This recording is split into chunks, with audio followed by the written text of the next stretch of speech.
Hello, ladies and gentlemen. My name is Leo Bell, and I am the Wellbeing Lead at Sutton Uplift. In this video, I am going to be talking how to cope with stress. This is a workshop that we deliver here at Sutton Uplift. It is available once every month. It depends on the timings, but you can find out when on our link on Eventbrite. This audio video version of the workshop is available on our YouTube page along with a number of our other workshops, and the purpose of this is that if you are unable to make a group workshop for whatever reason, you were able to use this as a resource, and also you'd be able to come back to it whilst you wait potentially for other treatment with Sutton Eye Act or with any other service that you have with the NHS. So first things first, in terms of learning, agreement, housekeeping, this is normally what we go through in a group workshop setting. But I suppose I will share stuff as we go through. I don't care about confidentiality, otherwise I wouldn't share it on a public forum. But I will say, keep a pen and paper handy so that you can sort of jot notes in. This workshop should take about an hour. It's going to be a series of 3 to 5 minute sort of chunks as well that I will break down in its final form, but this is the long version of this video, of this workshop anyway, so you've got the whole package, as it were, in one setting. But do have a pen and paper handy, and obviously because this is a recording, I would pause it, I would go back, re-listen to bits that you get confused on, whatever. So the aims of today's session are really quite simple. What we want to do is we want to think about, what do I want to change? How to cope better with the stresses that we're currently under, and then take home strategy. So kind of when we're thinking about this, we're thinking about what are the things in my life that I want to change. So I will talk a little bit about well-being. So as I'm the well-being lead here, part of this well-being service, an uplift, what we want to do is we want to think about things, and I want you to think about it like this as well. Have a think about things that fit well with your being. Okay, we almost want to think of this as like a fuel pump. I know fuel prices are very high at the moment, but think about it. Think about your well-being as like a meter that we can keep track of. What fits in well with your being and makes your being grow, and what fits in ill with your being, and so that makes your being feel less, as it were. And this well-being being this feeling within yourself. When someone asks you how do you feel within yourself, that's kind of what we're talking about here. So thinking about things that fit well with your being, and thinking about things that fit ill with your being, and then making necessary changes. How to cope better. So life is life. There is no life without stress. It would probably be really boring if there was no stress whatsoever, although we do obviously don't want too much stress. So how we're going to talk about different coping mechanisms in order to deal with stress that are inevitable in life better. And then finally, we'll talk about some take-home strategies. So I will go through a few things that you can do that you could take home with you right now. And this will also be available in the chunk size videos that we're going to have for this. So icebreaker. So I'm going to introduce myself, and I'm going to talk about something that is stressful and how I cope with stress. So I'm going to introduce myself first. So first things first, my name's Leo Bell. I am the Wellbeing Lead here at Sutton Uplift. So something that I find quite stressful at the moment, so the obvious thing would be my job. I work with the NHS in management. That can be very, very busy. I can have a lot of things going on at once. I suppose that's from a professional context. Personal context, I suppose finances would be something that is concerning for me, although I'm not at a stage where it's really a problem with all the things in the news coming up, with increasing prices across the board, inflation and everything else, and all the uncertainty in the world. That it does definitely add to my stress levels. And how do I currently cope with stress? I have a few different things. I certainly am someone who leans on exercise as being a good thing for helping me deal with stress. It's a physical outlet, as it were, for mental stresses. In terms of how I deal with mental stresses as well, I think something that's very important is I like to only focus on one thing at a time. I focus on one problem at a time. I try not to think about too many. I have lots of things that could be going on at once. I try to break down what needs to be done right now. prioritizing that, getting myself little victories, and then going through the day.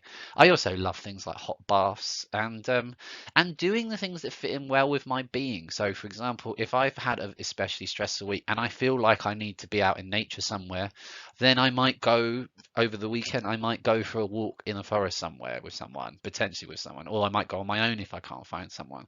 I might also go to every summer I try to go to the sea at some point, and that I find helps me just deal with stress for just a couple more weeks, sort of thing. It's like a explosion of calm for me. So I'm going to talk now about what stress is. So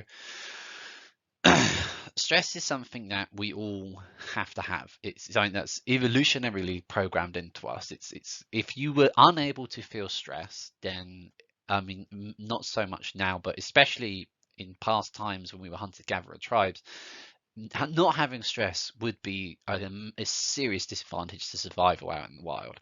Think of it like this. If a lion, as you see in the image, or let's say a saber-toothed tiger back in the day, is roaring at you, you are supposed to feel stressed because that stress is telling you, I got to get away from that. That's going to kill me. That's going to eat me. I don't want to die. I want to live. I want to reproduce, pass on my genes, etc., etc.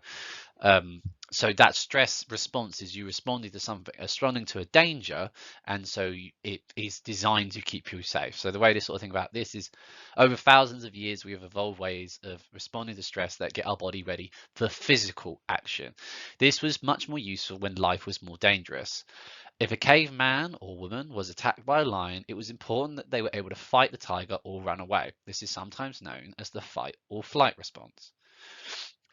What happens is our mind recognizes the danger. The brain then sends the signals to the body via the nerves and chemicals in the bloodstream, particularly adrenaline.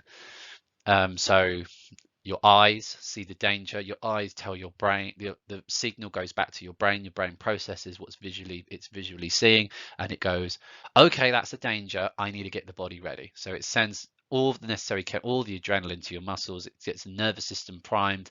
Everything's getting the body ready for action. Your breath rate increases. That's so you can get more oxygen in your bloodstream, so that when you do start to run or fly, your cardio is better. You can keep going for longer. Your heart pumps faster and harder to get the blood to the muscles. It's preparing the muscles for exercise. If you ever go for a run or even a fast walk, you can feel your heart rate increasing as a result, because your blood needs more oxygen because it's creating more energy, as it were. Our muscles tense up so they are ready for action. This is all really important when you're considering that you're trying to get away from danger, whatever that danger is. And this all shows that having stress is a vital function. It is incredibly important for us to survive. However, the issue that can happen is that these wirings can become overworked. So what happens is your brain is unable to differentiate between the tiger roaring or the lion roaring and you getting an email from your boss saying that you've done something wrong. Now, obviously, when I put it like that, it's kind of obvious that the lion roaring is more dangerous and is an actual threat to your life, as opposed to the email from your boss saying you've done something wrong. But it can feel like that is a threat to your life. Let's say that you are particularly stressed about your job and you are feeling particularly stressed about finances. What can happen is that your brain can perceive, oh, I've done something wrong. I'm going to lose my job. I'm not going to be able to pay for food. So all of a sudden you can see how your brain is creating this. It's almost a logical response, even though it's not logical. Your brain it's filling in the gap for this is actually how my stress level should be. And the thing is that we're going to get these emails more commonly than we're going to get tigers and lions roaring at us. So our brains become hyper vigilant in this sense, and we constantly perceive danger.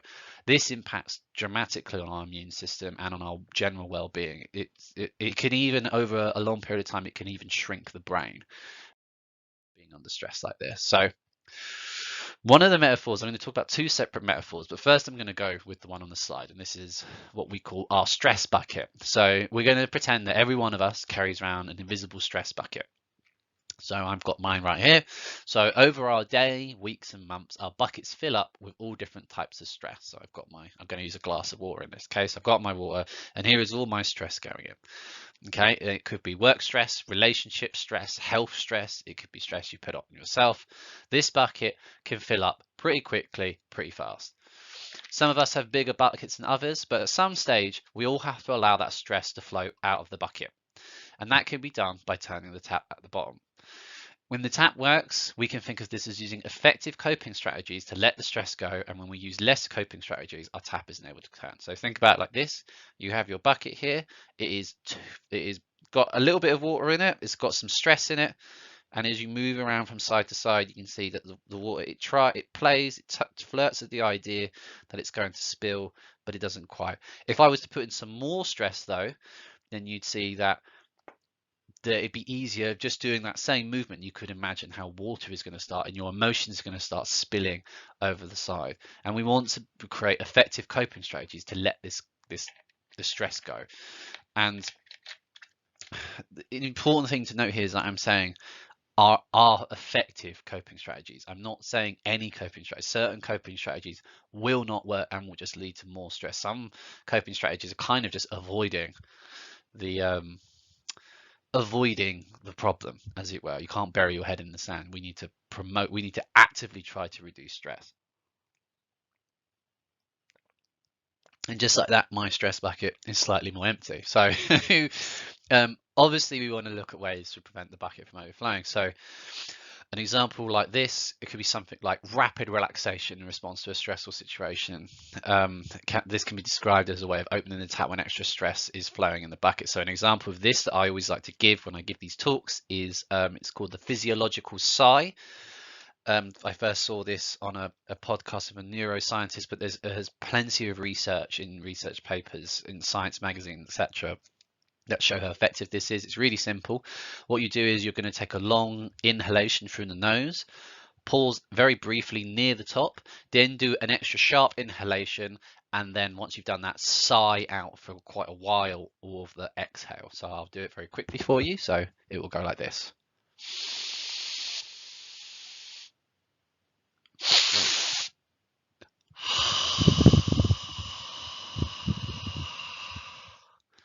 And I know that might look kind of weird, just like on a one-off kind of thing, but it's one of those things that I promise you, you practice it, you do it a few times. Next time you're feeling very stressed, maybe excuse yourself, go to the toilet, go to the bathroom, find somewhere private, and then try this. Well, what's happening is you're filling up the lungs of oxygen. The extra sharp inhalation then fills up all the extra alveoli and all the branches within your lungs, so you get even more oxygen. And then when you sigh out, you're sighing out all of the carbon dioxide. You're also slowing down the breathing by extending it for as long as possible. And then also, as you're sighing out, your diaphragm lowers, which means that the pocket that your heart sits in can get bigger, which means the heart can be a little bit larger, which means it doesn't have to pump quite as hard to get blood around the body, which means your heart rate slows down ever so slightly, which then tells your body to relax because, like I was saying earlier, when you exercise, your heart gets increased. Your heart rate slowing down as a result of your breathing slow down. That's your heart, that's your lungs telling your heart things are okay, and then the signals from both your heart and your lungs go to your brain saying everything's all cool, chill, let's just relax. We don't need any extra, we don't need to react to whatever's going on with stress. Just briefly before I move on from this metaphor, things that can make your bucket overflow very quickly: making snap decisions that you might regret later, saying yes to all requests, becoming angry or confrontational are just a few of the examples that can cause your bucket to fill up very quickly. So just think about the last time that you got very angry about something. That stress just builds up. It's hard to ask a reasonable question to someone who's extremely angry. You've got to give, and then even in that case, you've got to let some time pass before you then start going back your normal day-to-day life. You actually physically have to wait for your bucket to be less full, as it were, when you get really angry. The other metaphor that I always like to use is the concept of a backpack. So in this backpack, we put in all of our stresses. I talk about this in a separate video, so I won't go too much into the details, but the concept of the backpack is that it's invisible. We all carry one, and all of our stresses, just like we were talking about stresses filling up the bucket of water, all of our stresses go into this backpack, as do all of our emotions associated with those stresses. So not just the personal stress and the life stresses and the relationship stresses and the work stresses that go in there, but also things like guilt and shame and sorrow. All of these things also go in our back. Frustration is another one. All of these things go in the backpack and we carry them. And so what we do in the wellbeing team in general, and we'll talk about some of these things in this lecture, this workshop, we want to take some of this stuff out of the backpack, have a look at it, and figure out ways to make that lighter so that when we put it back in our backpack, it doesn't feel quite so heavy when we walk around with it all day. Because if you do have a lot of stuff in your backpack and you're walking around with it all day, every day, sometimes just getting to the end of the day can really feel like a struggle. The other angle that I'd like you to think about this metaphor with is the person carrying the backpack. So I link that with to your self-esteem. So the greater your self-esteem is, sometimes the backpack feels lighter if you're feeling really good about yourself, like nothing can stop me kind of thinking. So that's the other angle that I like to approach these sort of sessions with. How can we improve your self-confidence so that you can feel more confident in that you can carry this bag, and how do we also make that bag lighter so that it doesn't just destroy you just carrying it every day, let alone everything else that's going on. So right now we're going to start thinking of the symptoms of stress that you can experience. So usually in these workshops, we'd ask the room, as it were, for how do you know that you feel stressed? So some examples are feeling hot-headed, feeling like you're not being able to think, feeling quite shaky. So that's one that I'm familiar with. So your hands might shake, or even like you might see your heartbeat. Feeling very negative, so hopelessness would be an example, or just a negative spin on everything. Like using language that's very definitive. So like, I can't cope with this, or I'm not going to get through this, rather than this is hard and I might not be able to do this kind of thing. Feeling overwhelmed. This links into what I was saying earlier about what gets me stressed out is when I have too many things going on at once, and that can feel quite overwhelming, which is why I like to tackle things one at a time. Acting out, so this could be acting out in a number of different ways. I mean, you could be acting out in a physical way, it could be physical directed at someone, or even directed towards oneself. It could be acting out on social media. It could be in a number of different ways. And another one is getting irritable. So I am someone who, when I'm feeling particularly stressed, and this can also happen if I've had a very bad night's sleep, is I can be quite short with people, and I notice that, and I just be like, are you doing okay? Yeah, I'm good, kind of thing. And it's not who I am, but my bag is too heavy, or my bucket is carrying too much water, and I just don't have I can't do anything with it. So that covers quite a lot, and that is kind of covering different sort of the four area different things that we think about when we talk about stress. So you can see here that I've written that we've got on the slide here, we've got behavior, thoughts, feelings, and physical symptoms. The rest of this workshop is focused on and structured around these four particular categories, and the different strategies that we use that we can support ourselves in order to kind of reduce the impact that these have on our overall well-being, as it were. So the first thing we're going to talk about is behavior.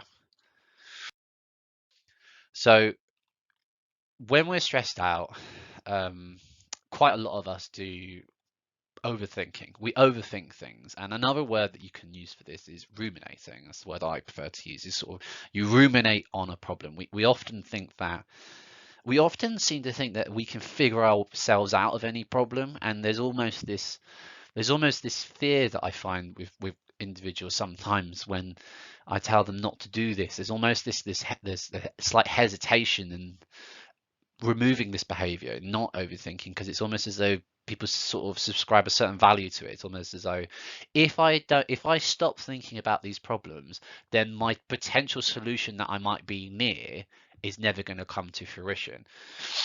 And this is something I see all the time. So when we ruminate, when we overthink, so what is it? It's when we worry about something over and over again, and we think about one particular thing or lots of different things, and we just spend all of our time sort of trapped in our head, as it were, thinking. And it can feel horrible. It can feel like your head's going to burst, because it's just overwhelming, the amount of thought in there, and it's all on these stresses. Alongside this, what happens is that we can develop negative thinking styles. So there are lots of these negative thinking styles, and some, and like everything, some are, it's individual. So some might resonate with you, and some might not. So an example of a negative thinking pattern is catastrophizing. So something small happens and thinking, Oh, my life. I mean, it's not necessarily like I drop a glass and I go and let's say I drop a glass of water and the glass smashes. I don't necessarily go, my life is over. Or, but I could go something along the lines of, I'm so stupid. I always do things like this. I should be more blah, blah, blah, blah, blah, blah kind of thing. So, although I'm not saying that the glass being broken is the end of my life, I'm saying that it's just a symptom of how crappily I'm living my life. So you can see it's sort of, I'm catastrophizing my story, as it were. My life's not going to get better because stuff like this always happens. I'm too stupid to like fix my life. I can't even hold a glass kind of thing. Another example is feeling that we can mind read. So seeing someone, saying hello to someone, maybe a co-worker. Let's say you've gone into the office and you've said hello to a co-worker and they've just been like, oh, hi, yeah, cool, kind of thing. And you assume, based on the fact that that they were quite short, they didn't really respond how you were expecting them, that maybe they're annoyed at you, kind of. And maybe, and then you can link this back to catastrophizing in the sense that I'm mind reading this person. They were short with me today because I've obviously done something. I've obviously done something to upset them. What's the big surprise? Why does anybody like me? Anyone like me anyway? Kind of thing. And no one should like me. I don't even like myself. I deserve to be hated. You can see how this sort of thing can keep building. And in reality, maybe the person, maybe their alarm went off in the middle of a dream. They're still a bit groggy and they're just not really feeling it yet today. So it might have nothing to do with you, but we've had this thing where we feel like we can mind read, and then that just leads to its own problems. And a lot like, and I will talk about this as we go on, but these things become automatic, and these are habits that we form. They almost become a go-to for the way that we think about things. So we go to mind read and we go to catastrophizing, especially when we start to feel stressed. When we ruminate, I mean, when anybody ruminates, they can spend awful lot of time, and sometimes people can spend hours thinking about a problem and analyzing it, and basically, I mean, ruminating over it. I mean, with a lack of a better, it's becoming trapped in your thoughts, in a literal sense, and you never actually get to a solution. So you end up essentially wasting this time, which then just adds on to the stress that you're feeling. Like if you feel stressed about having a lot going on, and then you find that you're spending a lot of time just sort of thinking about your problems and not getting anywhere, then you have less time to deal with these problems. And then that just adds even more to the backpack, even more water in the stress bucket. If this rumination puts you in a bad mood, it can then be really hard to get out of the mood, and it can seep into your day. So this is why I absolutely stress, do not use the snooze button when your alarm goes off. Get the hell up, get out of bed, start doing stuff. Mood follows action, action doesn't follow mood. If you wake up feeling in a bit of a funk, then your brain will suddenly start ruminating, why am I in a funk today?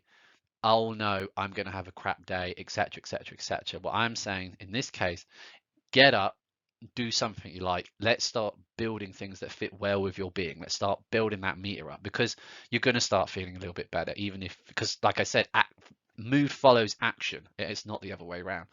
So if you wake up and you're in a bad mood, woke up on the wrong side of bed kind of thing, and then you start ruminating, you got to get out of it. And a way to do this is with the 2 minute rule. Especially as the fact of the matter is that if you do ruminate first thing in the morning like this, then it can lead to things like anxiety and depression, especially the longer it goes on, the longer it goes unchecked. Like I said, these are patterns, and your brain will start learning this behavior. And if it becomes a learned behavior, then it's going to become harder to shake. And it essentially is, it's self-sabotage. But I will say, I'm using all these big words and that make it sound so horrible. It's kind of normal. Like a lot of people do this. A lot of people ruminate. I mean, I can't. Most people I know will spend some time in bed when they first wake up before they get up. I always like to make my bed. It's the first thing I do, and that's how I get myself out of bed, and then I start brushing my teeth, whatever. But this really is something that, I mean, this is something that I had to learn to do. This is something that I certainly used to do, especially if I had time. Like weekend, I used to dread the morning on the weekends occasionally, because if I didn't have something booked to do, I'd have no purpose of getting up. So sometimes I would wake up and I would just lie there for however long, it could be hours, just sort of thinking about almost nothing, which would be sometimes the worst. So one of the best things to sort of combat this is what's called the 2-minute rule. So if you wake up, I mean, I'm not saying that you'd be able to do this on automatically, but like I said, these are all habits kind of thing. It's when you wake up and you notice that it doesn't have to be when you wake up, sorry, it could be any time, but when you notice that you're ruminating, and I would say get out your phone, get out your clock, get out your timer, and set it. You're not gonna be able to see that, but set it to 2 minutes. Set a timer for 2 minutes, and then start thinking about the problem. Can I solve it? Do whatever it was that you were going to do when you were going to think about it, but now you have 2 minutes in order to get there. When that alarm goes off after 2 minutes, ask yourself these questions. Have I made any progress towards solving this problem? Or do I understand something about my problem that I haven't understood before? And finally, do I feel less stressed or self-critical than before I started thinking about this? If the answer to any one of these questions, not all of them, any of them is no, then it's likely that you really, really are ruminating and we need to stop. So you need to change the behavior. What we need to do is change the why to a how way of thinking and focus on problem solving and taking action rather than analyzing the problem itself. So what I suggest to you is over the next week or so, if you can recognize and label ruminating when it happens, and then you say to yourself, I am ruminating, I should do something else now, when you notice these things, then what you're doing is you're training your brain to notice that you're ruminating. And once you can notice that you're ruminating, you can start doing something about it. Because a lot of people, their issue is that they just don't know they're doing it. So, like I said, action follows mood. An alternative behavior to ruminating can actually be to distract yourself with some action. For a lot of people, a negative experience cues rumination, which then cues stress, and then which leads to low mood. But we can break this cycle by thinking of rumination as a cue to simply act. So, for example, a driver cuts me off and speeds off, and your thought is, "What an idiot! Why are they trying to deliberately wind me up? Why?" And you could even you could think, fill in the gaps for what works for you. If that happened to me, I would think, idiot, why are they deliberately winding me up? Why did I not honk at them sooner? I always avoid confrontation. Oh, I hate myself for that. Oh, I'm so shameful. I should be stand up for myself more, kind of thing. And you could see how you could go on this track of thought. But what I want you to do instead is the driver cuts you off. You might think to yourself, they're an idiot. Well, they're an idiot. That's put me in a bit of a bad mood. I'm going to put on the radio and I'm going to put on my favorite song and I'm going to sing real loudly to it. So whack on your Lady Gaga or Beyonce, whoever it is that you're into, and turn it up to as high as you can, and sing along. Obviously focus on the road, but you know what I'm trying to say here. Another example is lying in bed in the morning. So the ruminating being, I feel tired, it's going to be a bad day, why is it all so hard, nothing is ever easy, and you could keep going. I mean, you could imagine how this thought process would continue. It could go, nothing is ever easy. Why is my life so hard? Do I deserve a hard life? Maybe you could go down the guilt and shame route, but you could also go down the route where why does no one else seem to be struggling like me? Why do I feel like I'm the only person who finds life this tired, life this tiring, life this hard? What's going on with me? So instead of thinking like that, instead of lying there in bed ruminating, like I said, mood follows action. You're not going to feel more alert by lying there for a while. You're going to feel more alert by getting out of bed, making the bed, opening the curtains, having a shower, maybe having breakfast. My suggestions to you is, and this is one that I will cover in the sleep workshop as well, getting morning sunlight is crucial. You want to get sunlight in your eyes as soon as you can after waking for 5, 10, max 20 minutes. If it's cloudy, you do 20 minutes or so. If it's a bright day like it is in the UK, in London, I mean, we're August 1st in London and it's pretty sunny, so you would only need 5 minutes, if that, in this kind of weather. And what you want is that low horizon sun. So when the sun is between sunrise and 10 a.m. or so, or even 10:30, you want to try and get that sunlight, because what that does is that sort of sets off your circadian rhythm. Your circadian rhythm being your body's 24-hour clock. It's the thing that gets affected when you get jet lag. It's the part of your body that tells you when to sleep, when to wake up, kind of thing, naturally, as it were. And you want to get that clock and all the hormones associated with it in sync with the daylight. Your body doesn't know it's the morning just because your alarm went off. Your body knows it's the morning when it gets the sunlight in. So get out of bed. Don't ruminate is the short answer to that. Okay, so some more ideas for alternative behaviors that you find useful for when you're ruminating. I mean, in a group workshop, I would normally ask the room. But I'll go with my own stuff. But I'll just read these things first. So ideas for alternate behaviors. Putting on some music. This is a really good one for me, especially if you have a particular song that you're kind of into at that moment. Going for a short walk. I really suggest doing this first thing in the morning. It's a great way to get in that sunlight. It's a great way to feel like you've done something with your day as well, and that you don't feel trapped, even if it's only 5 minutes. I really recommend it. 5 to 10 to 15-minute walk first thing in the morning is great because it also gets dressed as well.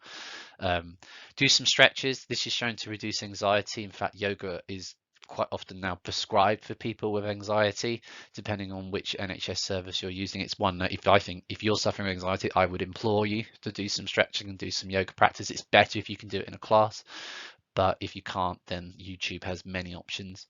Writing down how you feel, love this. Writing down how you feel is great because it gets your thoughts out of your head and onto paper. And something that's very important to note with this is that you can't write as fast as you can think. So whilst you're writing out your thoughts, it's consciously slowing down your thoughts down. It slows your thoughts down to the pace at which you can write. So that's a very good way to sort of calm yourself down and slow everything down. It also quite a good way to track your days, and then you could see maybe what happens in the days when you feel better than others. And then, like I was saying multiple times now, we can think about what fits in well with your being and what fits in ill with your being, and notice any trends in that sense.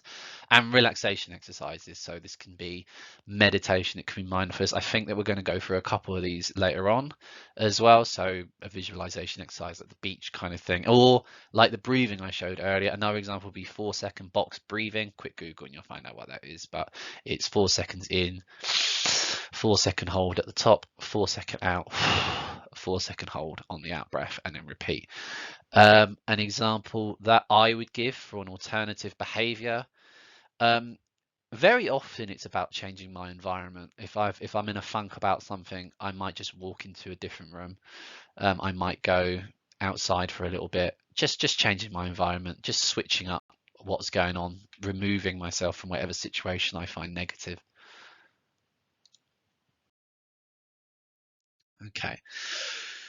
An easy tool that can relieve stress, especially daily stresses, is effective planning and getting organized. So one of the reasons that I really like this is because it reduces the level of uncertainty in your day. Humans hate uncertainty because uncertainty brings danger. That's why we don't like the dark, because you don't know what's in the dark, which means there could be a saber-toothed tiger or a lion in the dark.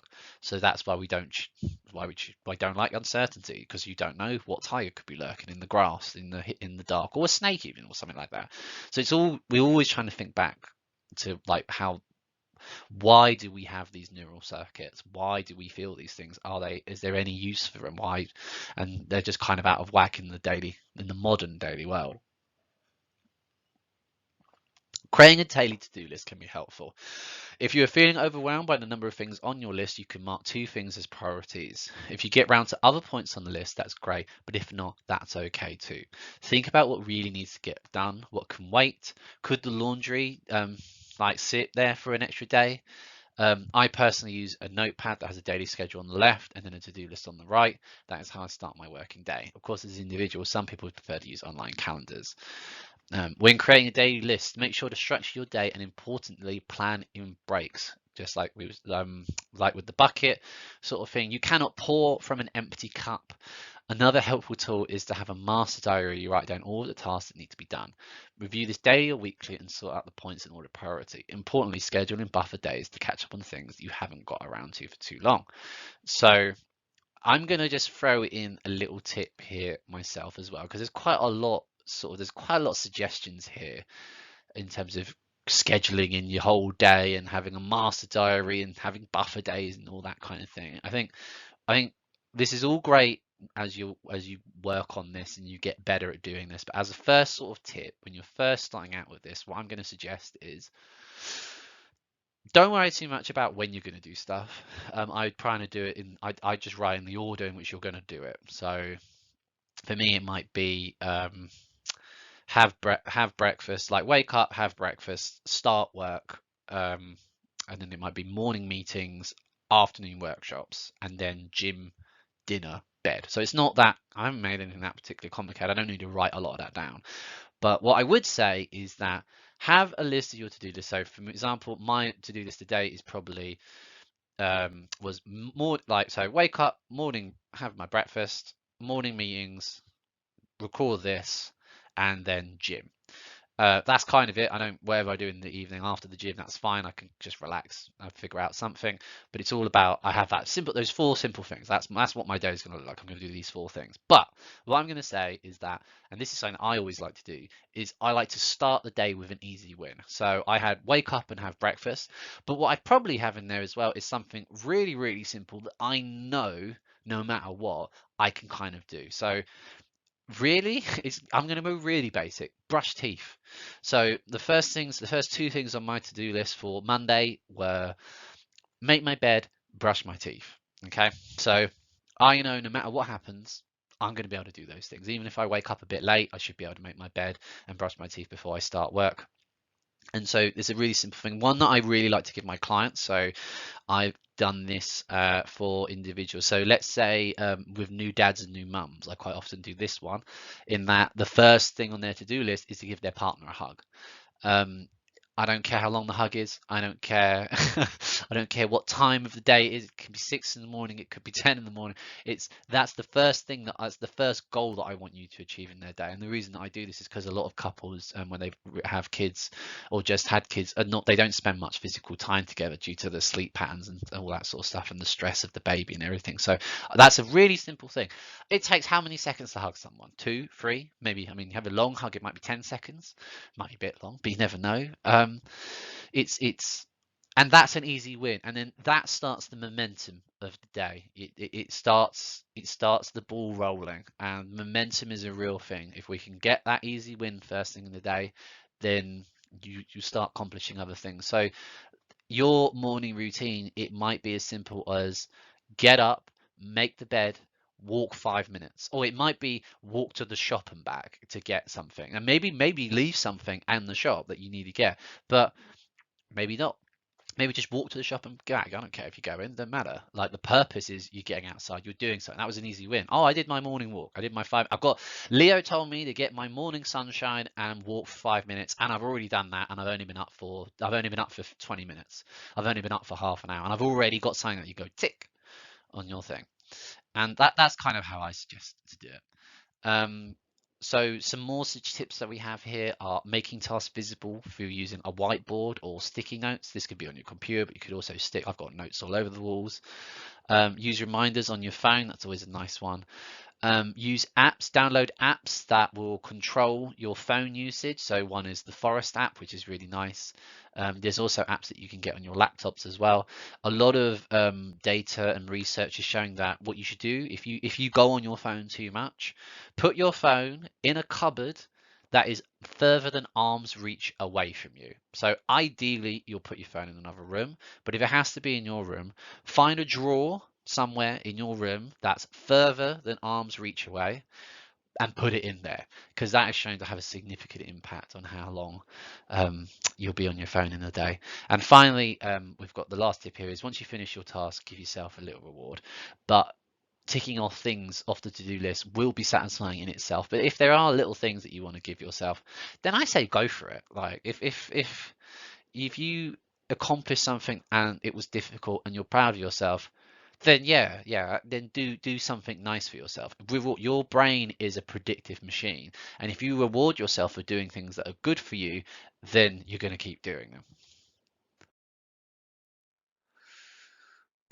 So problem solving versus acceptance. Change what you can, accept what you can't, and be smart enough to know the difference. Now, this obviously, there's also various different versions of this in many religions, but there is an important message behind this when it comes to dealing with stress. And have it like, I'm sure that you can already. I'll give you a second and have a little think about that.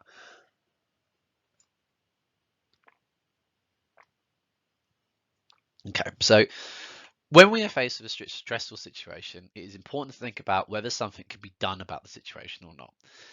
You can use the diagram to do so. So can I do something about the situation? Yes, no. And if it's yes, then you should problem solve. And if it's no, then you need to do something else, basically. When we identifying this as the situation as something we can influence, we can jump straight to problem solving. To do this, we write down all the possible solutions and all the courses of actions in order to get to that solution. Write down anything that comes to mind, no matter how silly it may appear. Then you pick the solution that you deem most effective and planning out in detail. So plan it out step by step. So you could use SMART goals here in this situation. So if you've ever heard of SMART goals, it stands for specific, measurable, achievable, realistic, and time-based. So you want to tick all of these 5 boxes, as it were, and that's a really nice way to break down goals, SMART goals. Once you have applied the solution, reevaluate. Have I made progress? If not, go back to your list of solutions and pick another one. When we are looking for solutions, we can of course do research and ask others. There is strength in admitting we need support. So if any of you have ever read The Boy, the Mole, the Fox and the Horse, there's a really nice bit in that where the boy asks the horse, what's the hardest thing you ever had to do? And the horse says, ask for help. There is nothing wrong with asking for help. We think that it makes us appear weak or vulnerable, when in fact it does the absolute opposite. It shows our strength in that we're able to allow ourselves to be vulnerable in front of someone because we're trying to improve something at the end of the day. Like what did you do when you were young and you didn't know something? You asked someone that you thought might have an answer, and we didn't care when we were young. And I don't think that we should care as we get older. There's no stupid question really. But it's important. It's important to do our research, ask others, find out how to get that support. And this comes back to my backpack metaphor that I was using earlier. In that, if we show people what's in our backpack, then they can sometimes tell us, I had that in my backpack too. This is what I did to help with it. And that's kind of a lot of what we do in wellbeing. We see a lot of the same things in people's backpacks. You'd be surprised how many of you are carrying the same thing in your backpack right now. And we will help people deal with that weight, sort of give us, like we're doing here, some tools and tips on how to make that lighter. If we can't do something about the situation as it is right now, we can always decide to revisit in a few weeks as circumstances can change. We can accept the situation and avoid turning that pain into suffering. The first step is to observe your reaction and notice non-acceptance. In the next step, you would then make an inner commitment to acceptance and what to do if you were set back. So set yourself a reminder just in case this happened. But it's all about sort of accepting, yes, this is a stress of life. Yes, this isn't ideal, but I can accept it. So, and if I worry about it or if I give too much of myself to it, I'm the only person who is in charge of how much stress I give this particular issue. It's a little bit like if someone, let's say someone said something negative to you that hurt you, upset your feelings, and there's no way for you to ever get in contact with them ever again. It's kind of up to you how much those words take, how much of your time those words in the past take up of you. It's if you want to let those words go entirely, you can. Ultimately, it is a conscious choice that you can make. And I know it sounds so easy just to say let it go, as it were, but like I keep saying, these are skills, and the more you do them, the better you'll get at them. So accepting versus problem solving. Oh, whoops. Hang on. Right, it's not letting me go back. So basically the slide that I was just about to sort of explain to you was talking about how much is on your tray. So what I want to bring up there is it's a really simple concept. It's just knowing how much is on your tray and trying to balance things. So not giving yourself too much into any one area, and yeah, really taking care of yourself and just not overwhelming yourself. If you have a lot on your tray, take some stuff off the tray and put it on the table and just walk with one thing at a time, and then everything's going to get to where you're going. It might take you a few extra trips, but you don't want to put too much on your tray at any one time, because We can't multitask. It's been shown that multitasking is a myth. You can just switch between tasks very quickly, which is why being on your mobile whilst you're driving is so dangerous, because you're not on your mobile and driving. You are either on your mobile or you're driving. You might be getting better at switching between the two, but you're still just doing one or the other. I'm going to talk now about like and helping a way to sort of help create balance in this sense is by focusing on the 5 areas of self-care that we promote here it in Sutton Uplift. So self-care is a very active and powerful choice to engage in the activities that are required to gain or maintain an optimal level of overall health. Overall health includes the physical, so exercising, that sort of stuff, the psychological, emotional, social, and spiritual components of an individual's well-being. Self-care encourages us to engage in healthy lifestyle choices and stress areas. So self-care activities can include exercising, eating well, practicing good hygiene, and avoiding hazards such as smoking and drinking.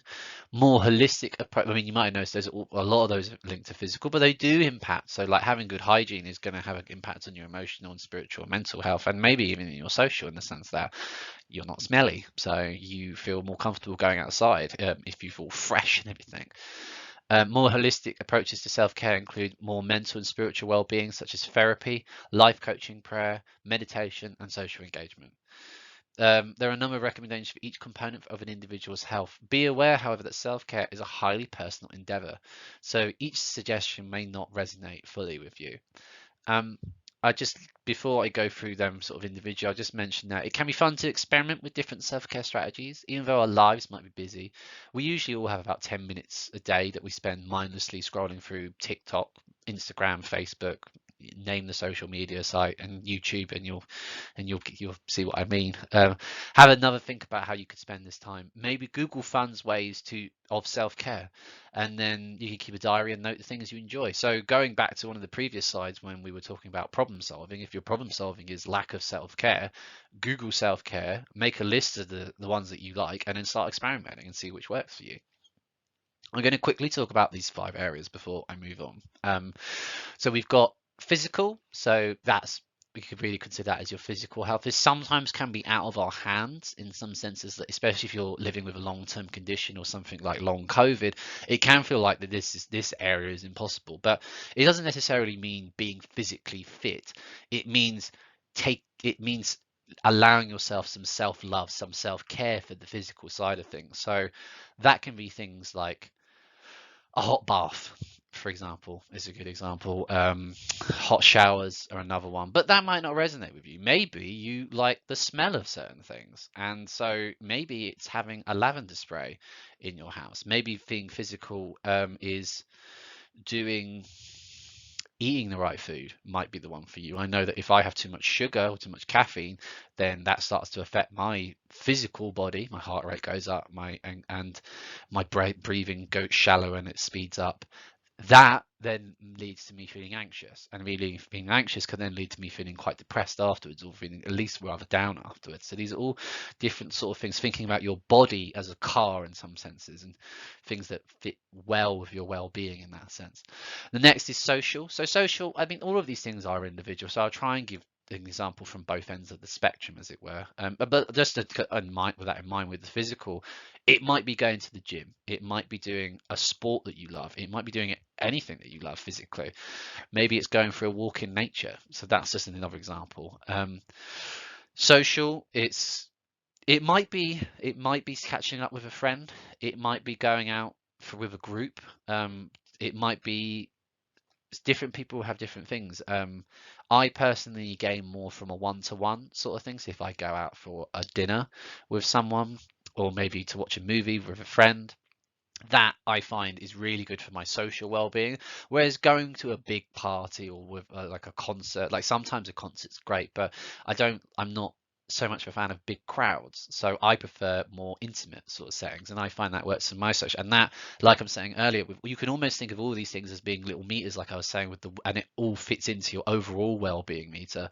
Doing these little one-to-one things that boost my social well-being, which then has an impact on my cumulative well-being. A little bit like The Sims, if anyone ever played that.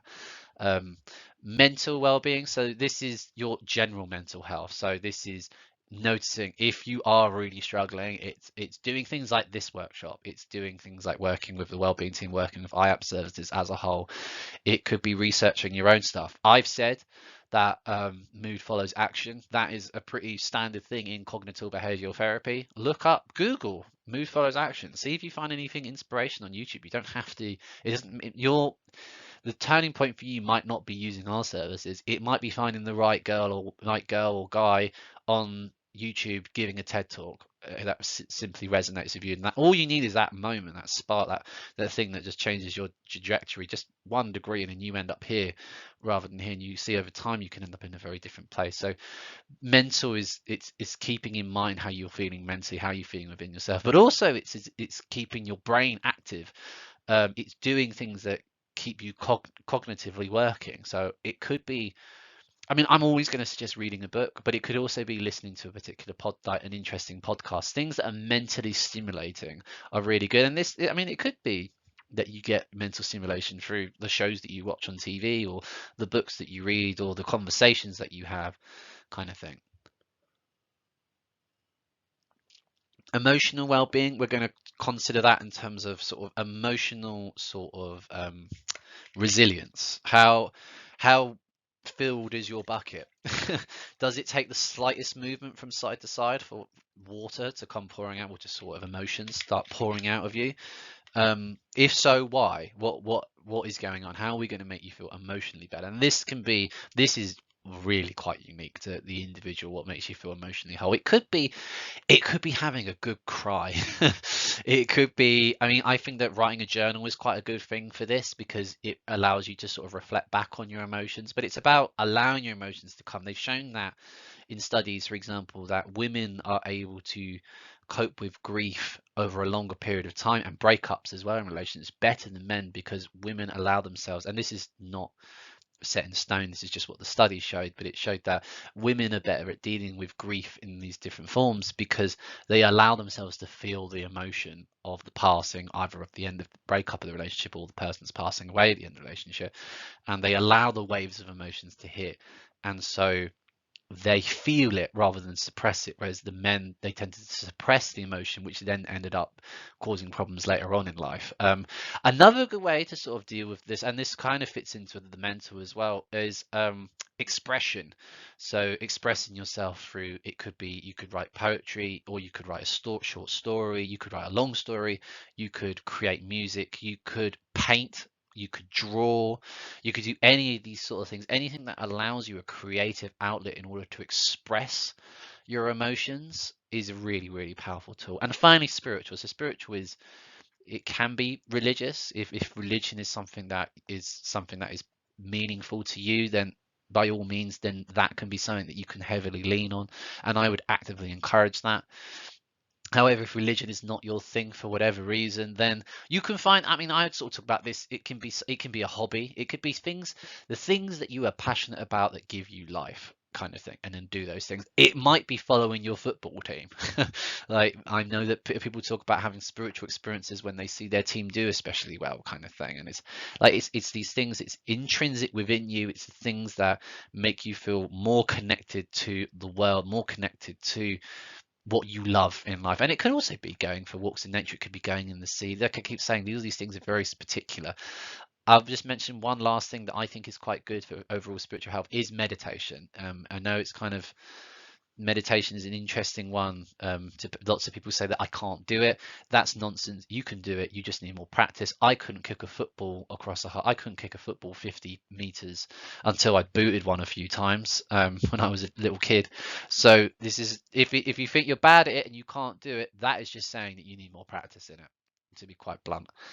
So having something in practice is really good. The tip I'm going to give is, and I do this most days, set a timer, 10, 15, 20 minutes on your phone, maybe half an hour if you're feeling really confident, and just count your breaths. So count your breaths to 10. So 1, 2, 3, 4.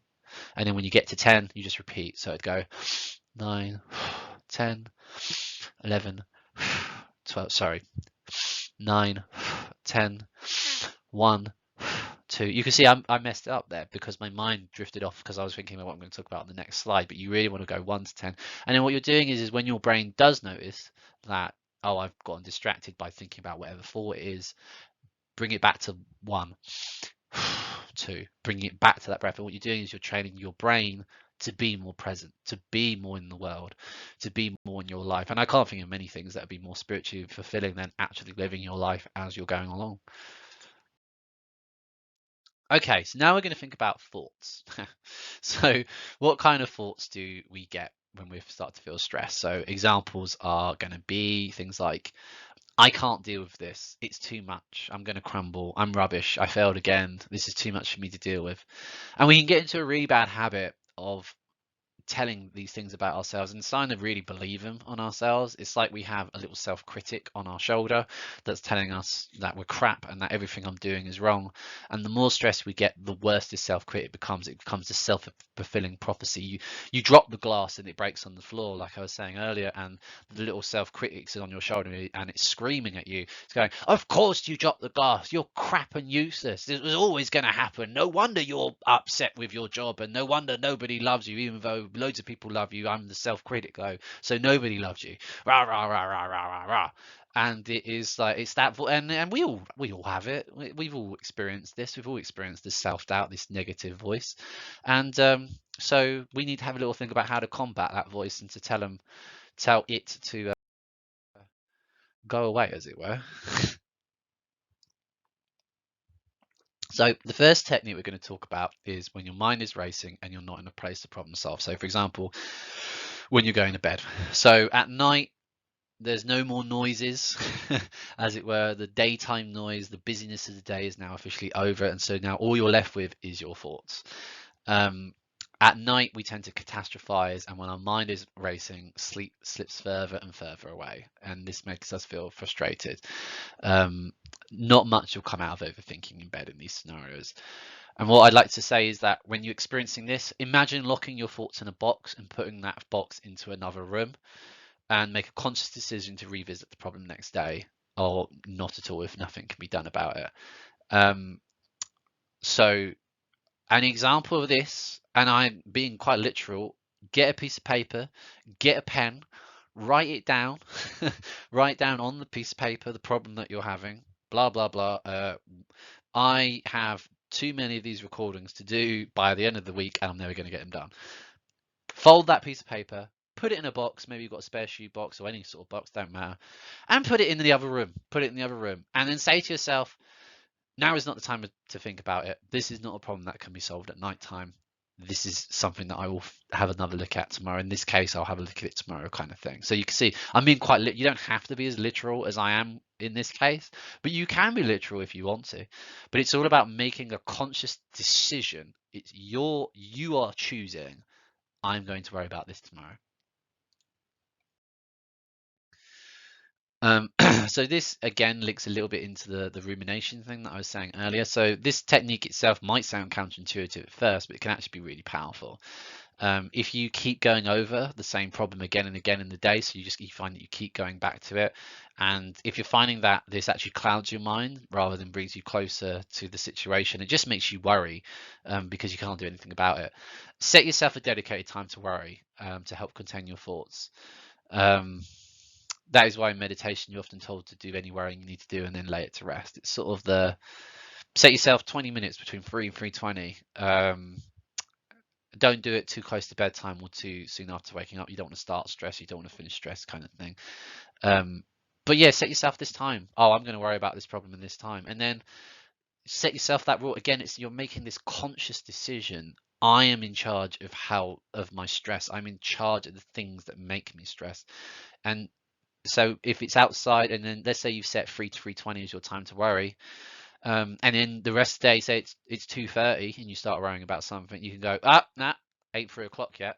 Or if it's after 3 o'clock and it's like 6 o'clock that evening, you can be like, well, I'll dump that in tomorrow's 3 o'clock pile, kind of thing. I'll worry about it then, kind of thing. It's you ultimately are in charge of your stress or your reaction to stresses in this sense. So obviously, if it's a problem that has to be solved, like immediately, then I'm not saying go wait till the next day to deal with it if it's something that has to be done there and then. But let's say you make a decision on something and then you're fretting about whether you made the right decision. Maybe that's something that can go in the box and you can worry about tomorrow. Thinking positive. So this links back to, I was just saying about the annoying little thing on your shoulder that's telling you that you're useless and you're crap and you never amount to anything, and how that thing is full of crap and we don't need to listen to it pretty much ever, to a certain degree anyway, especially not when we're in negative states of mind. Positive affirmation, we want to, it's helpful to think of one that's unique to you, but we have to realize that this self-critic isn't very helpful and we need to think about how to make the thoughts that we're having more helpful than I'm useless, I deserve horrible things, etc. So as well as trying to reframe negative thoughts, so an example that be, I filled out a form wrong, kind of thing. So I could think to myself, oh, I'm useless and completely messed up today. I filled out that form so wrong. I'm no good at this job. I should be doing something else. I'm never going to amount to anything. Blah blah blah blah blah. Instead of thinking that, think to yourself, oh, it's my first time I'm doing that form. I'm new to this role. Everybody makes mistakes. I'll definitely do better next time. Like, no such thing as losses, only lessons kind of angle. But as well as reframing these negative thoughts, we can also try positive affirmations. So they're simple sentences that we can instill. So for example, I am confident and I will get through this. So you could say with the form, it was my first time filling my form. I'll get better at next time. And I know I'll get better at this next time because I am someone who's confident in my own skills. And I know I can do this because I wouldn't be here if I couldn't do it. Positive affirmations, and like a lot of these things, are like weightlifting for the mind and their habits. The more they practice them, the stronger they become. A really good research backed way to do stuff like this is gratitude journals.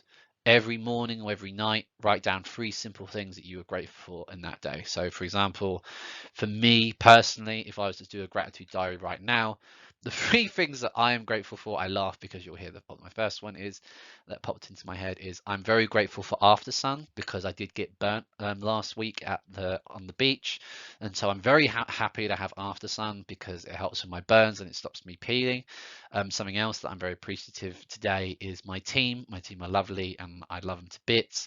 So it's always nice to have that. And also I am thankful for PowerPoint for introducing this record button on their slides, because it's meant that I'm able to do these and without that much fuss. And this is something that I've wanted to do for quite a while and I haven't been able to for whatever reason. But having the technology there is something I'm very grateful for. So you can see I've just created that's off the top of my head. And these are things that I am genuinely grateful for, but I probably wouldn't think about necessarily. But you can see how I'm training my mind in the world of being positive and in thinking positive and in noticing the positive things rather than ruminating on the crap things.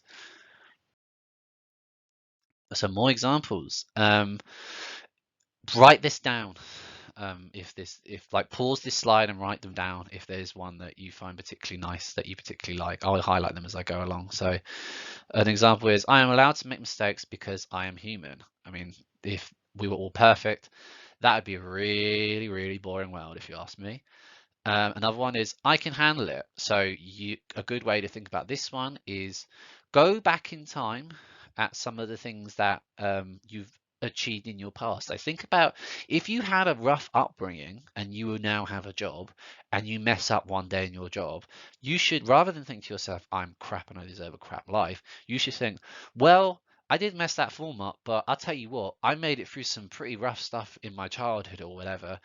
I think I can handle this. Like, it's not, I was able to survive that, therefore I can survive this. It's called, there's an individual called David Goggins who talks about going in the cookie jar. Just a word of warning, he swears quite a lot if you do watch any of his work, but he does talk about going in the cookie jar and using that as motivation to achieve things in his future. Here's one. As a quiet person at work, I have a lot to bring to my team. This is something that I personally have struggled with before. There's a really good book called Quiet, which talks about introverts and how introverts have a different way of communicating and how they gain more from more intimate stuff, more intimate forms of communication. So like I was saying, I prefer one-to-one sort of stuff than group stuff. But it's knowing that despite me not being the loudest person in the room, I'm still bringing a lot to the table despite that. Whatever I decide to do, it is the right thing to do. Um, I like this one because you can sometimes things don't feel like you've made the right decision, as it were. Especially, let's say you had two choices of holiday and you weren't sure whether to do a city break or a beach break. Whatever you decide to do, it's the right thing to do. It's okay. Like they're both right answers sometimes. And maybe there's a little bit of you that wants the beach just a little bit more than the city break. I know that's how my brain works anyway. And finally, I know like this situation, like all things, will change. I like this. This is sort of that nothing is permanent, so you will be okay if you just keep swimming, as she says, as Dory says in Finding Nemo. Um, I suppose another way to think about this is that let's say you've had a particularly bad day. I said this to a friend of mine that was struggling a few years back that always remember that at some point you will be asleep in your bed. You'll be able to lie in your bed and you will fall asleep and the sun will rise the next day. And that's all I'm going to say about that. 10-minute break, not necessary because you're watching a video. So now we're going to focus on feelings. So when you're stressed, how do you feel? So, for example, you might feel frustrated, angry, irritable, you might feel down, you might feel a sense of hopelessness. I mean, all of these things can lead to feelings of anxiety. Um, Pardon. And then something that happens is we get carried away with our feelings. We go into our heads and we start panicking about the future, and things get bigger and bigger in our head. And something that can really help us is to ground ourselves back in the present moment and realize what is actually going on right now. Grounding is a technique that can help bring ourselves back into the present moment. So if you're feeling panicky, anxious, or just on edge, you can do this to calm yourself down. Very simply, you just need your senses to bring you back into the here and now, and this helps you gain control of your mind. So we have two different exercises. So I'm just going to go through these quite quickly. So we've got the simple grounding technique, which is what you can see in the photo. So you place both feet flat on the floor, you lean back in your chair and make a note of the feeling of the chair under you and against your back. So sitting like the lady in the photo here. Cross your arms over your chest like so, and gently tap your shoulders, alternating one at a time. If you're in public and this is going to look rather weird, then I would suggest that you do the same thing, putting your legs, putting your hands on your knees and tapping like that. And just doing that nice and slowly just brings you back into the present. If you find that you start trailing away, your mind starts drifting off, swap your hands over, do it the other order. So if you're doing right then left, do left and right. Maybe even do dip, dip, dip, dip, like mix it up. Keep yourself in the present. If you spend too much time in the past, you'll be depressed. If you spend too much time in the future, you'll be anxious. So we want to try and stay in the present and find peace. The next sort of grounding technique that I'll talk about is the 5-4-3-2-1 game. So this is a common sensory awareness grounding exercise that is quite useful, and it's really simple to remember because you don't need to get it perfect as well. So name 5 things that you can see in the room. Name 4 things that you can feel. I'll actually go through this. So and I'll show you, because there's an added thing that you want to do is that you want to be quite specific. So you want to really try and examine or describe the thing that you are seeing or whatever. So for example, 5 things that I can see. I can see I've got a toy bumblebee under my work desk. I've got my laptop in front of me. I've got a coffee plant that's in a cup in front of me. I've got a CBD Britannica 300 milligrams almond oil in front of me, and I finally got a 2-litre bottle of Sainsbury's spring water in front of me. Okay, so that's my 5 things. 4 things I can feel. I can feel my butt on my chair. I have a kneeling chair, so it feels slightly different. So my back's not supported, so I can feel my back in the air. I can feel my butt on my chair. I can feel my t-shirt on myself, on my skin, because I'm quite hot right now, so I've got the window shut so that I can do this recording and it's the summer. And final thing I can feel the saliva in my mouth, and I can feel that I need to have a drink of water. Name 3 things that I can hear right now. So you can see I've gone 5 things I can see, 4 things I can feel. Now it's 3 things I can hear. So the main thing is I can hear my laptop whirring away. Sometimes it sounds like it's going to take off.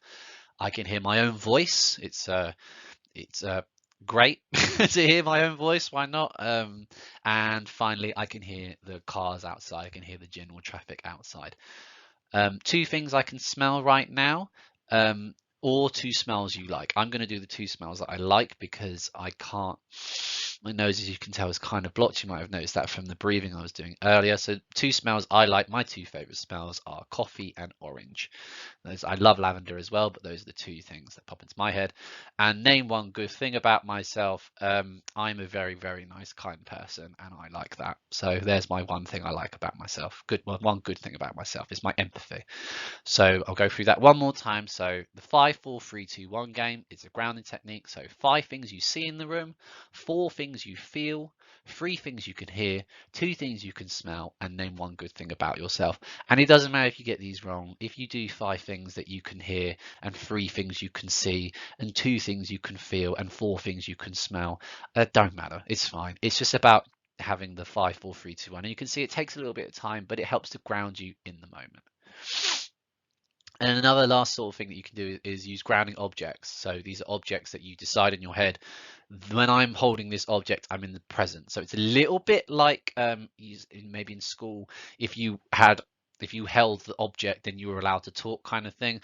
So my grounding object could be the bumblebee that I mentioned earlier. So if I'm feeling particularly stressed, I might go like this with the bumblebee and hold it and be like, oh, okay, I'm back in the room, kind of thing. But some grounding objects, these are entirely individual to you. So some essential oils are found to be really effective at this. Again, I would Google grounding object essential oils and see what comes up. I know that there's been studies with people, soldiers with PTSD, that have found that really helpful. Crystals can be good. Jewelry, a statue, stress balls. So my bumblebee was my stress ball, really, although I don't squeeze it. So don't worry, the member of staff who bought that for me. And another thing could be something with sentimental value. So whenever I go to a beach, I always take a rock, a special, like a pebble or a rock that I particularly like. And here we've got one is my brain rock because it looks like a brain, and so that might be something that has a sentimental value to me. Example, because it's sort of life's actually, I remember it brings me back to that time at the beach. Life isn't so stressful. There are good things in life, kind of thinking. Becoming a surfer. So just like the lovely dog in this slide, we want to sometimes be able, like, stress and emotions can feel like a big wave.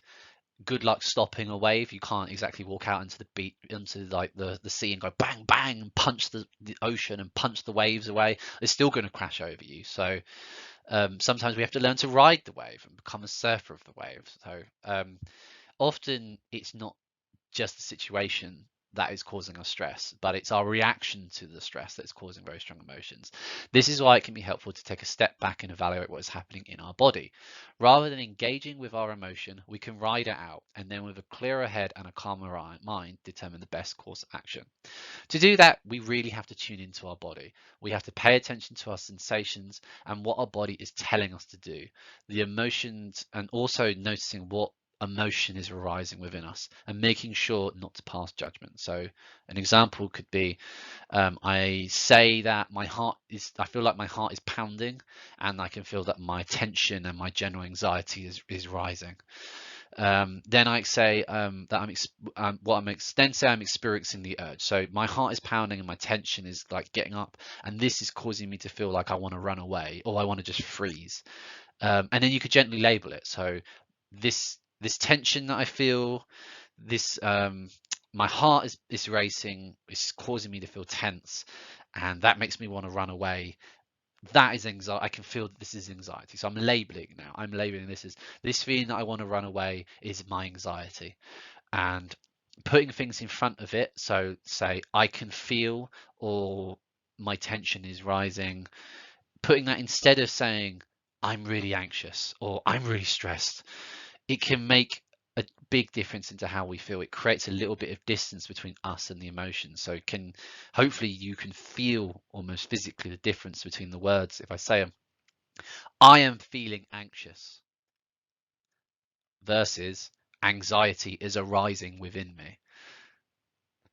Does that make, I hope that makes sense. I can't ask, does that make sense? Because you can't reply, but I'm sure it does to a certain degree. It's about creating distance between your emotions and how you feel.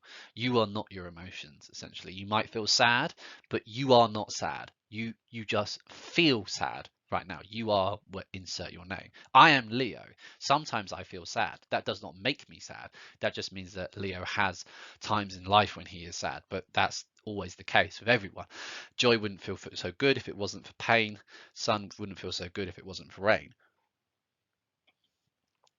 So finally, sit down, take a deep breath, notice the feeling of the chair and open your hands and ride the wave. So next time you get these sort of feelings, distressful emotions, sit down, relax, ride the wave, watch the emotion build up and sort of identify what's going on.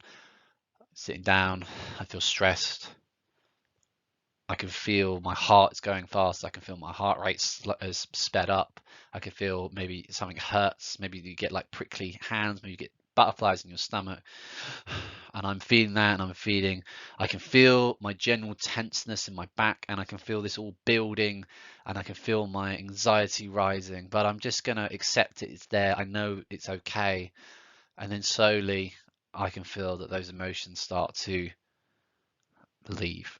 Our emotions last 90 seconds or so in the brain and body. If we don't engage with them, we just sort of notice them, kind of thing. So finally, I'm going to talk about the physical symptoms. So relaxation techniques are a great way to help with stress management. Relaxation isn't only about peace of mind or about enjoying a hobby. Relaxation is a process that decreases the effects of stress on your mind and body. Relaxation techniques can help you cope with everyday stress and with stress related to various health problems, such as heart disease and pain. There are lots of different types of relaxation we can practice to help us with building up our resilience so we aren't so stressed in the future, and also things that we can do in the heat of the moment. The other thing relaxation can do is help to increase our overall self-awareness. It can help us notice when our body is feeling stressed before we tip into feeling overwhelmed.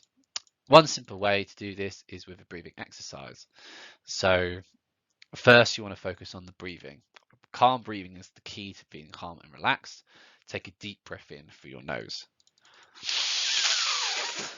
Now exhale through your mouth as if you were blowing out a candle. An important part of calm breathing is to ensure that the out breath is longer than the in breath. Try counting to 4 as you breathe in, and then hold your breath for a count of 7, and then breathe out your breath for a count of 8 if you can. And the reason that you want to do this is you want to reduce the level of carbon dioxide in your bloodstream, which is shown to have a direct impact on the amygdala, which is the part of your brain responsible for the fight or flight. So as you inhale, focus on slowing down your breathing into a calm rhythm, and exhale fully, releasing out all the air. And continue to do this for as long as needed. Another relaxation strategy is a guided muscle relaxation. This is really good for when our body feels stressed and tense, and the difference you feel when you do something like this is your muscles feel slightly more relaxed. This type of thing is particularly good when you practice it on a regular basis because it helps to build self-awareness of the feeling of relaxation in your body, and also you get better as you practice. So how this exercise works is really simple. Tense all your muscles at once while breathing in, and then let go of all the tension whilst breathing out. And if you wish to, you can say the word relax in your mind whilst letting go of the tension.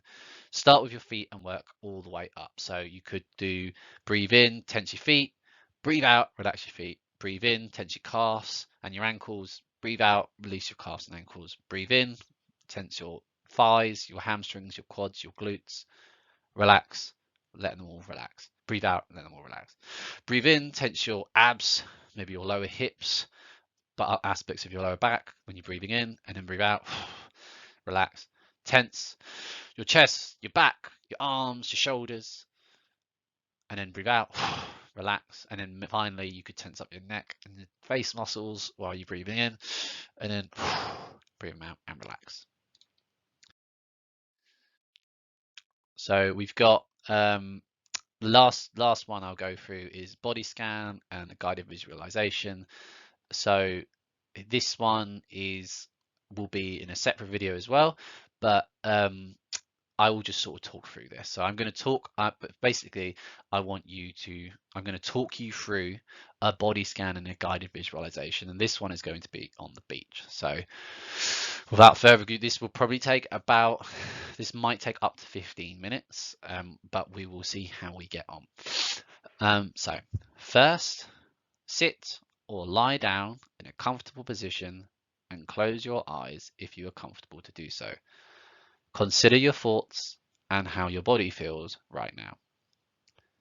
We're going to inhale through the nose and exhale through the mouth. Again, inhale and exhale. And as you exhale, relax. Inhale calmly, and as you exhale, just let go of all of the stress in your body. That's good. Keep breathing calmly and peacefully, and just relax. Where are you tense? Think about these areas, and every time you inhale and exhale, imagine your body is becoming more and more relaxed. Envision how relaxation feels. Gentle, peaceful, warm, open, happy. Nourish that beautiful feeling and let it grow. Consider where you feel tense, and the relaxation will soften those tight muscles. Continue to let that feeling of serenity expand and spread a sense of peacefulness throughout your body.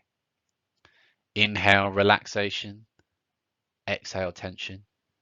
Inhale serenity, exhale tension. Continue this slow breathing and bask in the serenity with every breath. The more you breathe in and out, the more relaxed you become. You're at ease. You feel peaceful. Imagine you are walking towards the ocean, walking through a beautiful tropical forest. You can hear the waves up ahead. You can smell the ocean spray. The air is moist and warm. You feel pleasant, cool breeze blowing through the trees. You walk along a path, coming closer to the sea. As you come to the edge of the trees, you see the brilliant aqua color of the ocean ahead. You walk out of the forest and onto a long stretch of white sand. The sand is very soft. Imagine taking off your shoes and walking through the nice, hot, warm, white sand towards the water. The beach is wide and long. You can hear the waves crashing onto the shore, and you can smell the clean salt water and the beach. You gaze again towards the water. It is a bright blue-green. You can see the waves washing up onto the sand and receding back towards the ocean, washing up and flowing back down. Enjoy the ever-repeating rhythm of the waves. Now imagine yourself walking towards the water over the fine, lovely hot sand. You are feeling nice and warm. As you approach the water, you can feel the mist from the ocean on your skin. You walk closer to the waves and feel the sand becoming wet and firm. A wave washes over the sand toward you and touches your toes just before receding. As you step forward, more waves wash over your feet. You feel the cool water provide relief from some of the warmth of the sand. You walk further into the clear, clean water. You can see the white sand under the water. The water is a pleasant relaxation temperature, providing relief from the hot sun. The water is cool, but not too cold. It is just perfect. You can walk further into the water if you wish. You can even swim if you want to. Enjoy the ocean for a few minutes, doing whatever it is that you want to do. With every breath, you allow the visualization to deepen. You allow the relaxation to deepen. You feel yourself becoming more and more relaxed, enjoying the ocean.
Now you are feeling calm and refreshed. You walk back out of the water and onto the beach. You stroll along the beach at the water's edge, free of worries, feeling no stress, just calm, enjoying this holiday. Up ahead is a comfortable lounge chair and a towel, just for you. You can sit or you can lie down in the chair, or you can even spread your towel out on the sand. Relax on the chair or the towel and enjoy the sun, the breeze, the waves.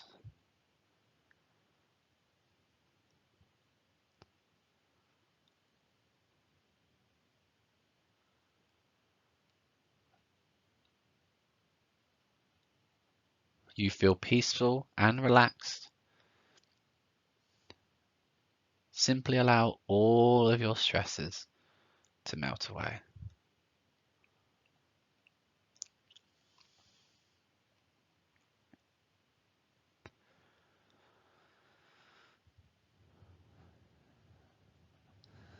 When you are ready to return from your vacation, do so slowly.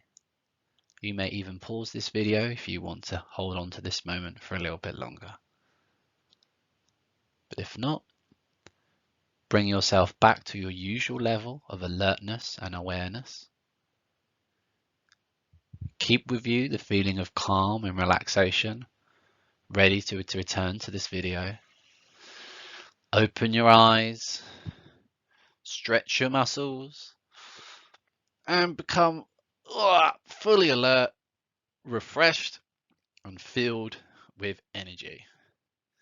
You can practice this visualization and draw on this feeling of calmness when you're next feeling stressed as often as you wish to provide a mental vacation whenever you need it. And of course, you can always revisit this part of the video or any of our videos. So finally, I just sort of talk about some of the last things here. I mean, these are possibly the most important things, really. If you are struggling with stress, it can be so helpful to talk to someone about it.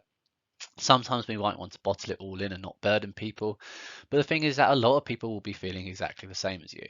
It can also be really helpful to hear that someone else has experienced something similar, so similar problems to you. Talk to family or your friends. So like I said, unpack your backpack in front of people that you trust and that you love. But also remember that we here at Sun Uplift can also help you. If you think you need one-to-one support, we might be able to help that. We might be able to offer that to you too. We have both the wellbeing team and we also have the general IAP services, and we cover a host of different conditions: anxiety, depression, but it'll also be general help that you need, practical help, maybe loneliness, maybe goal setting, any of these sort of things. But it doesn't have to come from us. There is also talking to your friends and family for a cup of tea and a chat, or even a phone call. You can even just text a friend just to let them know how you're feeling, and you're not a burden. People want to help. Or you could always call 111 or your local GP for advice in more serious circumstances if you feel that that's necessary. But like someone said recently, um, if you ever feel like you're a burden to the services or your friends and family, I'm pretty sure that they'd much rather that you reach out to them than you suffer in silence. Recently there was a fighter interviewed after he'd won a fight, and he said that his friend, he had a text message that morning from his friend that had killed themselves, and he said that I would rather have this person crying on my shoulder for weeks on end than to have to bury them. And I think that was a very important message there. So the really simple message is reach out. Reach out. People want to help you. People don't want you to suffer. And like I was saying earlier with the boy, the fox, the mole, and the horse, wrong way around, but you know what I mean. Um, Sometimes the hardest thing is asking for help, but don't let yourself get into a situation where it's last resort. Ask for help earlier. People want to help. We want to help. Um, you can also help our services improve. If you have an idea of things that can make our service better, no matter how small and large, we want to hear from you. We offer you a £10 voucher, which can be used at a host of different places. You can also, if you would prefer cash, you're more than welcome to do that. This is our Help Us Help You project. So on the first Tuesday of every month from 3 p.m. to 4 p.m. on Teams. You don't have to attend every week, and you don't have to be there for an hour. You just have to speak to the navigator that's there.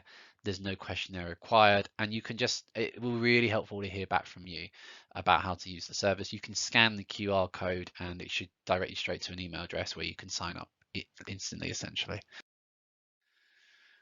So normally I would ask the room what is their favorite coping strategy, and what tools you need and when will you start. So I don't have anyone obviously here right now to talk to do this, but I am going to ask you the question. So I want you to answer at home and say it out loud. What coping strategy that I have shared will you take home from today?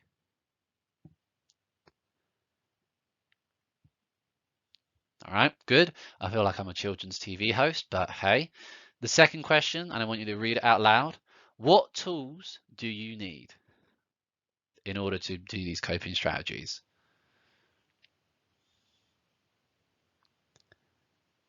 Good. Glad to hear everyone's playing along. Final one. When will you start? And your answer is right now, because you can go back and watch this video again. I know that this video is obviously, it lives on YouTube, wherever, so you can come back and revisit this, and maybe you've said in your head, oh, I'm going to finish this, I'm going to rewatch this again at another stage, and then I'm going to start doing the stuff that Leo told me. Nonsense. Do it right now. I don't care. You can start small. If it really is as simple as that, you are going to start a journal, or you're going to start doing something grateful like a gratitude diary, or you're going to have an easy win at the start of every day. That is not something that you need to wait to do. You can have that easy win in there tomorrow. That's why it's an easy win. Start right now. Think about what tools you need. To be honest, your mobile phone will cover most things, but if it is you need someone there, reach out to them, and that's absolutely fine. And I hope that any one of the coping strategies that I've shown have been useful for you. But if not, then go to our feedback session and let us know what you think should be in there. Finally, thank you. There's no way for me to answer questions. I suppose you can leave comments in the YouTube channel, and then I will revisit them at some stage in the future, and then we can get feedback from that. But do reach out for feedback if you wish. And yeah, thank you for your time. I really appreciate, and I really hope that this is helpful for any of you out there. Even if it only helps one person, it'll be worth it. So have a lovely rest of your day. I'm Leo, and this is Coping with Stress, and I hope to see you in our other videos. So our other videos include self-confidence and assertiveness, self-care and relaxation, how to develop good sleep habits, and how to overcome frustration and feelings of irritability. So I look forward to seeing you in those videos. But until then, bye until the next one. I look forward to seeing you soon.